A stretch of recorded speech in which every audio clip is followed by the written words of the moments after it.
Chemistry के under हमने start किया था यूनिट नंबर 15 जो कि हमारा था chemistry in day to day life.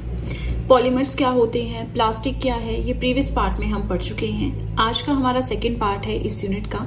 आज के वीडियो में हम पढ़ेंगे कि रबर क्या होता है ना। रबर के टाइप्स हैं, नेचुरल रबर, सिंथेटिक रबर क्या होता है। प्रीवियस वीडियो में हमने पढ़ा था पॉलीमर्स क्या होते हैं, पॉलीमराइजेशन क्या होता है, प्लास्टिक्स क्या होते हैं, टाइप्स ऑफ प्लास्टिक्स हमने पढ़े थे, टाइप्स ऑफ पॉलीमराइजेशन पढ़े थे, राइट। तो प्रीवियस वीडियो नहीं देखी है, डिस्क्रिप्शन बॉक्स में केमिस्ट्री की प्लेलिस्ट का लिंक दिया है, वहां जाकर आप देख सकते हैं।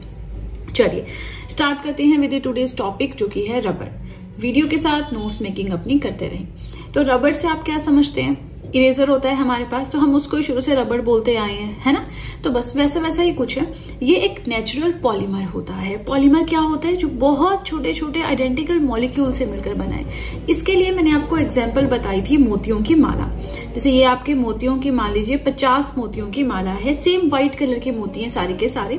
तो ये जो व्हाइट मोती हैं इनके रिपीटिंग यूनिट से मिलकर आपकी मोतियों की माला बनी है ना, सारे सेम यूनिट्स हैं। तो इसलिए ये जो एक मोती होगा इसे हम कहेंगे मोनोमर, और जो ये पूरी माला बन जाएगी 50 मोतियों की माला, इसे हम कहेंगे पॉलीमर। तो यहां से क्या समझ आया कि रबर आपका नेचुरल पॉलीमर है, मतलब नेचुरल फॉर्म से बनने वाली चीज है पॉलीमर, यानी बहुत सारी सेम रिपीटिंग यूनिट से मिलकर बना है। अब वो रिपीटिंग यूनिट कौन सा है, तो भाई उसके लिए पूरी वीडियो देखनी होगी, स्टेप बाय स्टेप आगे चलेंगे, आपको समझ आता रहेगा।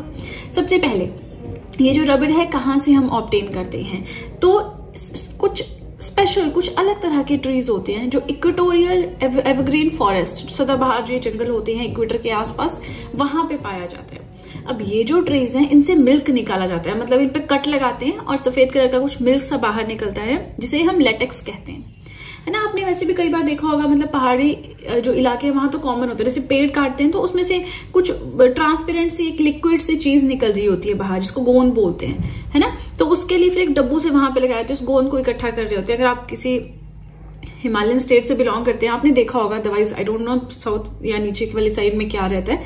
तो उसी तरह से जो ये अलग तरह के ट्रीज होते हैं जो कि इक्वेटोरियल एवरग्रीन फॉरेस्ट में पाए जाते हैं, इनमें पेड़ों पे कट लगाया जाता है और जो व्हाइट कलर की एक लेस सी स्टिकी चीज निकलती है, जिसे मिल्क कह दिया इसका, है ना, जिसे हम लेटेक्स कहते हैं, वो होता है हमारा रबर। मतलब ऑब्वियसली थोड़ी चेंजिंग उसमें करके फिर वो आगे बनता है। अब ये जो मिल्क होता है जिसे कि हम लेटेक्स कहते हैं, this is the colloidal solution of rubber in water. Water का रबर के साथ कोलाइडल मिक्स सॉल्यूशन है, ठीक है।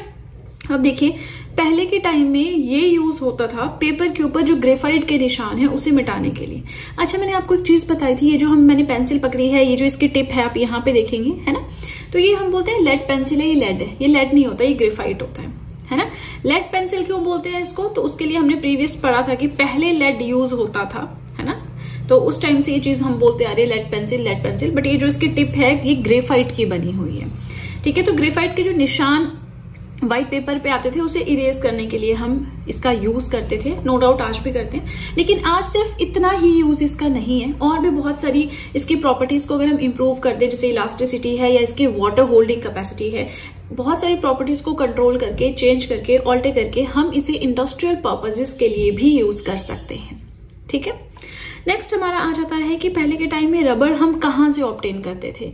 तो ये जो अमेजोन और जायर, अमेजोन को लंग्स ऑफ द वर्ल्ड भी कहते हैं ना, तो ये जो अमेजोन एंड जायर के जो जंगल है वहां से रबर ऑब्टेन होता था। मेनली जो अमेजोन रिवर बेसिन है वो मेन रीजन था, मेन क्षेत्र, एक एरिया था, रीजन किसका, रबर प्रोडक्शन का। इसीलिए रबर को उस टाइम पे वाइल्ड रबर भी कहा जाता था, ठीक है। आई नो ये थोड़ा बेसिक हो गया, काफी बेसिक हो गया। इसमें आपने एक तो नेचुरल पॉलीमर है ये याद रखना है, दूसरा आपने ये लेटेक्स वाला फंडा याद रखना है ना, तीसरा वाइल्ड रबर कहते हैं, क्यों कहते हैं, अगर इसके प्रॉपर्टीज को चेंज कर दे तो हम इसे इरेज करने के अलावा और भी जगह इंडस्ट्रियल पर्पजेज में भी यूज कर सकते हैं, है ना। अब हम नेक्स्ट चलते हैं एंड टाइप्स ऑफ रबर देख लेते हैं। देखो आगे एडवांस वे में चलने से पहले थोड़ा बेसिक इन्फॉर्मेशन होना भी जरूरी है, अदरवाइज रबर से तो हम इरेजर समझा, हम इरेज कर दिया, दैट्स इट, ऐसा नहीं है, ठीक है। अब देखिए यहाँ पे हम रबर के टाइप्स देखते हैं। एक है हमारे पास नेचुरल रबर, एक है हमारे पास सिंथेटिक रबर। तो नाम से पता लग रहा है दोनों के बीच में डिफरेंस क्या होगा, एक नेचुरली अकर करता है, एक सिंथेटिकली या आर्टिफिशियली, हम लैब्स में इसे बनाते हैं, ठीक है। कहीं भी सिंथेटिक वर्ड आ जाए ना, मतलब आर्टिफिशियली बन रहा है वो चीज, ठीक है। ना नेचुरल रबर क्या होता है, इसे हम अलग तरह के जो स्पेशल तरह के जो ट्रेज होते हैं उनके मिल्क से ऑब्टेन करते हैं, इसको हम लेटेक्स कहते हैं। इस मिल्क को नेचुरली हम इसे ऑब्टेन करते हैं। अब जो रबर होता है जो कि नेचुरल रबर है, that is the polymer of isoprene C5H8। Rubber जब मैंने शुरू किया, यहाँ पे आप देखेंगे सबसे पहले मैंने क्या बताया, that this is the natural polymer. क्या मैंने आपको ये चीज बताई थी? यस। फिर मैंने आपको मोतियों वाला एग्जाम्पल दिया था, मोती की माला वाला। तो ये जो नेचुरल पॉलीमर है, पॉलीमर माने पूरे मोती की माला, मोनोमर माने एक सफेद मोती, है ना, हमारे एग्जाम्पल के हिसाब से। अब देखो रबर पॉलीमर तो है, लेकिन इसका मोनोमर क्या है, किससे मिलकर बना है? तो इसका मोनोमर अब हम यहाँ पे पढ़ रहे हैं isoprene. In case of natural rubber हम बात कर रहे हैं, क्या है मोनोमर, मोनोपर यहाँ पे आपका मोनोमर आइसोप्रीन, मतलब बहुत सारे आइसोप्रीन आइसोप्रीन आइसोप्रीन से मिलकर हमारा रबर बनता है और पूरा जो है वो नेचुरल पॉलीमर है आइसोप्रीन। ये तो बहुत ही इंपॉर्टेंट है, आपको याद रखना पड़ेगा, रट लो इसको। C5H8 is the chemical formula of isoprene. Second हम क्या पढ़ेंगे, सिंथेटिक रबर। तो ये रबर जो केमिकली या आर्टिफिशियली हम प्रोड्यूस करते हैं is known as the synthetic rubber. Outstanding contribution with regards to its discovery goes to, अच्छा इसकी जो डिस्कवरी की किसने की, किसको इसका कॉन्ट्रीब्यूशन जाता है सारा, मैथ्यूज एंड हैरिस। ठीक है, चलिए फर्स्ट पेज हो गया कंप्लीट। मुझे बताएं कमेंट सेक्शन में आपको ये टॉपिक कैसा लग रहा है, क्योंकि ये वाली वीडियोस ऐसी हैं, ये वाले टॉपिक सोप्स है, डिटर्जेंट्स है, रबर है, पॉलीमर है, प्लास्टिक, ग्लास, सिरामिक, सीमेंट, ये सारी चीजें ऐसी हैं कि अच्छे से आपको कहीं भी ऑर्गेनाइज वे में नहीं मिलेंगे।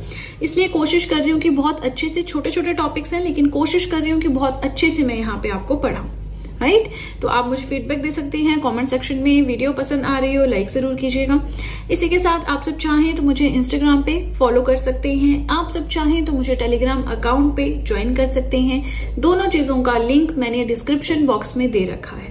इसी के साथ आप सब चाहें तो जीएस हैंड रिटन नोट्स भी परचेज कर सकते हैं, उसका लिंक भी मैंने डिस्क्रिप्शन बॉक्स में दे रखा है, राइट।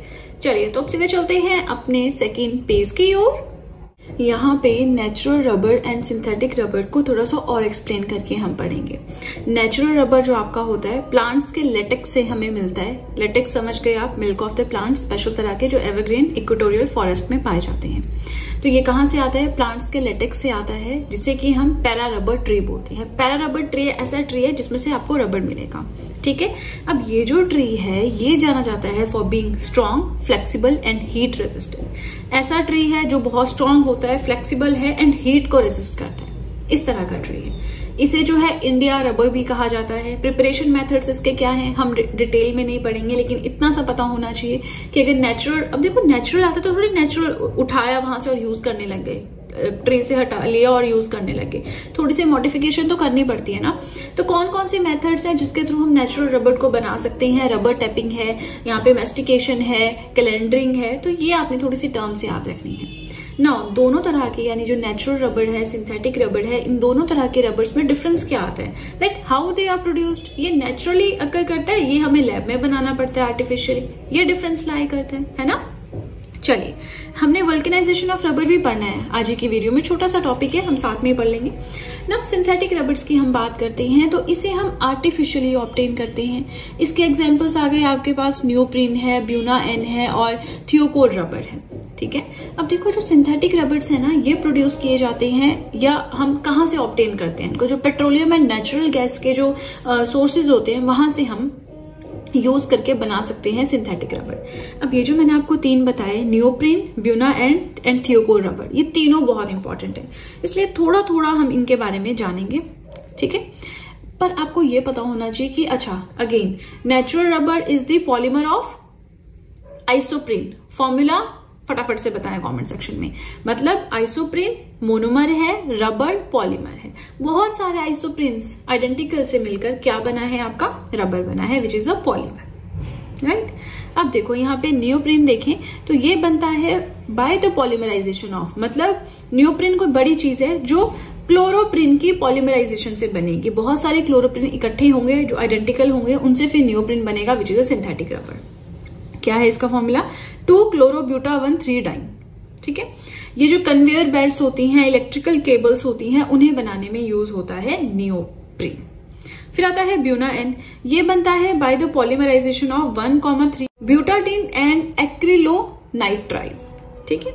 ये यूज होता है बबल गम में। अच्छा, नॉट ब्यूना एन, ये ब्यूना एस होता है ना, मैंने यहीं पे ऐड कर दिया। ये इसको आप बेशक अलग कर लेना। ये जो ब्यूना एस है ये बबल गम्स को बनाने में यूज होता है, ठीक है। आप देखेंगे ना बबल गम च्युइंगम होती है वो भी रबड़ की तरह ही होती है ना, उसमें बस फ्लेवर्स डाल दी होती है, टेस्टी हो जाती है।